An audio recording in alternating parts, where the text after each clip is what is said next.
Welcome to Module 3 of Marketing Strategy, the Big Picture. And we're ready to make another choice, another one of the 6 B's in this particular module. That is the business category. And just like before, you've got some choices to make. You're going to have to make a choice between not only what is your business category, but how do you want to grow within that category? Do you want to be seen as a leader and define it in a way that makes you the leader of that category? Or do you want to define it more in a competitive sense where you're going to go after specific competitors? Just like you define which brand you choose, you also have to decide how you want to take that brand to market and compete. You, once again, have to make a choice. Now, first of all, what is a business category? This term confuses people sometimes. The textbook definition is what you see here: a set of sustainable solutions to address a customer need. And it's driven by all these different aspects you see here, like the key competitors, the key benefits sought, required competencies. All those things kind of go into this bucket of what we call the category. Think of a category as a market. You hear the term, what is the market for laptop computers? Or what is the market for acoustic guitars? That's all. It's just that market or category.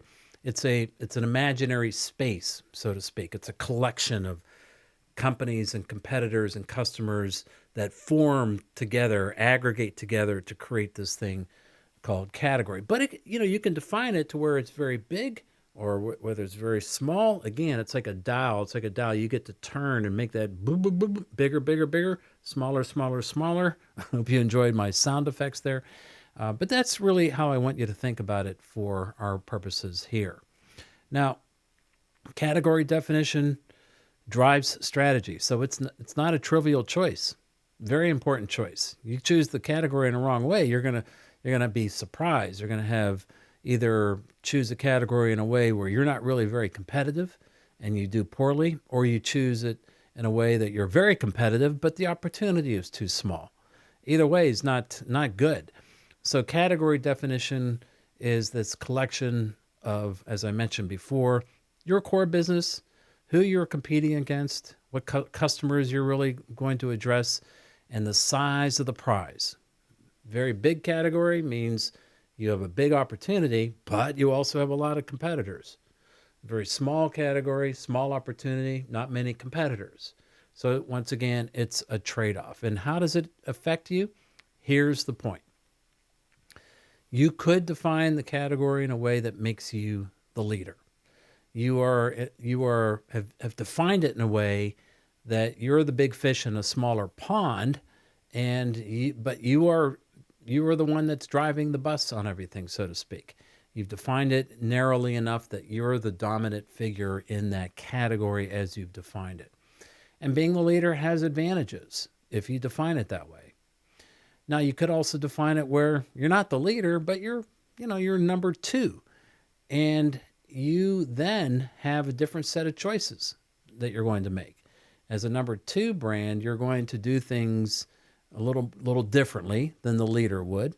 So the leader, for example, if you define the leader of this category, this pie, your job as the leader is to make the pie bigger. The second in place brand, they could also make the pie bigger, but typically you're going to go after and take business away from the leader or even inferior brands, lesser brands, number 3, 4, 5, and so on, particularly if they're weaker than you are, and they probably are. So it gives you a different mindset how you define this category. And here's an example. You'll, of course, have access to these slides. There's a lot to read here, so I won't go through each and every line on this, but this category definition for a product called Botox, if you don't know what Botox is, it's an injection typically that you can give for certain medical conditions as well as cosmetic conditions. You might get Botox in your cheeks, for example, or your lips if you want to look better, but it can also be used for migraine headaches and many other things. And so you look at the category definition examples over here. Very broadly, it's viewed then as a high performance facial aesthetic, right? You're looking now at the aesthetic uses of Botox, and now you're going to compete with everything else that's in that category. Everything in aesthetics: teeth whitening, hair regrowth, facial chin reduction. All the things that are done to improve your looks. And so that would be a very broad category definition for Botox. And it's a big market. It's a multi-billion-dollar market. But as you move down this list, down here to the bottom, it gets more narrow. And you could say, no, we're not in the facial aesthetic business. We're in the Botox business. We're more of a product definition of the category. And we are going to try to beat up on other Botox providers. And it's a different look. You're really now going after specific, very narrow things, and you're trying to be the leader in this more specific and narrow slice of the pie, so to speak. It's a choice. Now, here's what I alluded to earlier. The leadership focused strategy is more about expanding the category. And to do that, what is it you sell? Well, you sell the category, you sell the benefit. You're trying to convince people that they should participate in this category. So Peloton, for example, is focusing on the home fitness market. It's been there for a long time, but this idea of home fitness as a social phenomena, the networked home fitness phenomena. And what you're trying to do is get people to get in and see this idea of not just working out at home is it more convenient, but you can still participate with others in a competitive athletic health building activity. Peloton is this bicycle product that you use at home, but you look at an interactive screen and are actually working to take instructions from a live instructor. Very, very interesting technology. So the idea to grow the pie there is get more people into this type, no matter who they use, whether it's Peloton or other competitors. And so you avoid competitive comparisons. You don't go into and say, we're better than this brand. You say, this category is good for you than maybe going to a gym, or this category is good for you if you want to lose weight. Get people into the category. And you're trying to create and develop the category as the leader to be a high functioning market category with good infrastructure. You look at a company like Anheuser-Busch in the beer market. They have done a lot to raise all the competitors up and make beer a primary part of people's lifestyle in terms of a celebratory product. They compete against champagne and wine and many other things. So they invest in more than just the brand. They invest in many other aspects of the overall category to keep it healthy. That's what a market leader does, a category leader. Whereas the share-focused strategy is not growing the pie, it's taking a bigger slice of it. And here you do make comparisons. Here you look right at the customer and say, we are better than those guys over there, and you should use us. And so you have to have an advantage. It doesn't have to be a big advantage, but enough of a story where you can look at a customer and credibly say that we're better than them.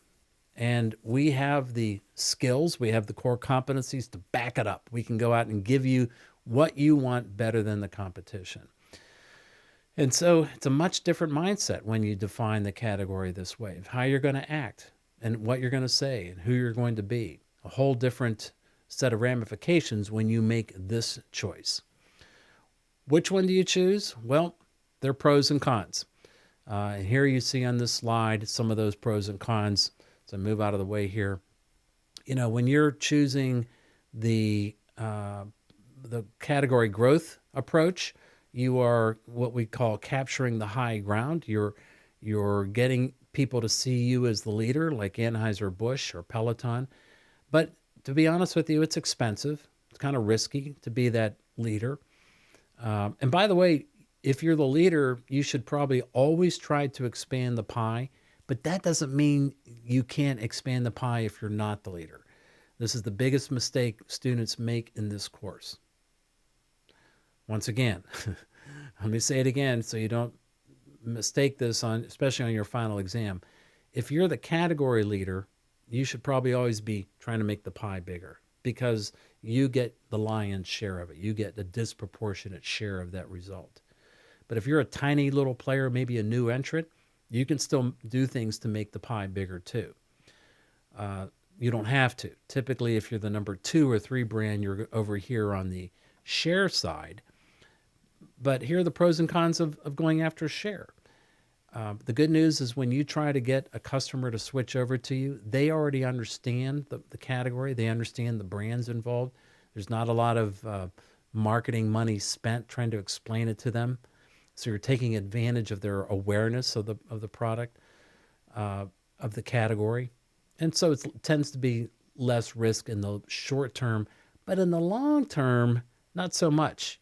The problem is if you keep bashing your competitors, if you keep going after them, you risk negative affect, which is a fancy marketing term for people who get mad at you. If Costco starts saying bad things about Walmart, if they did, people don't like that. And going after competitors like we see right now with a lot of the insurance companies, Geico and Allstate and Liberty Mutual, they're all sort of trying to find their place, and they are running the risk of upsetting people by just this constant back and forth battling. Same thing with cell phone companies between Verizon, AT&T, etc. So that's it for this module 3. Next time we're going to start to dive into the substantive issues of the bodies that we're going to go after. Once you define the category, you need to get hyper-focused on which particular bodies you're going to go after. And then we get into the beliefs, behaviors, and wrap up with the benchmarks of how we measure our marketing results.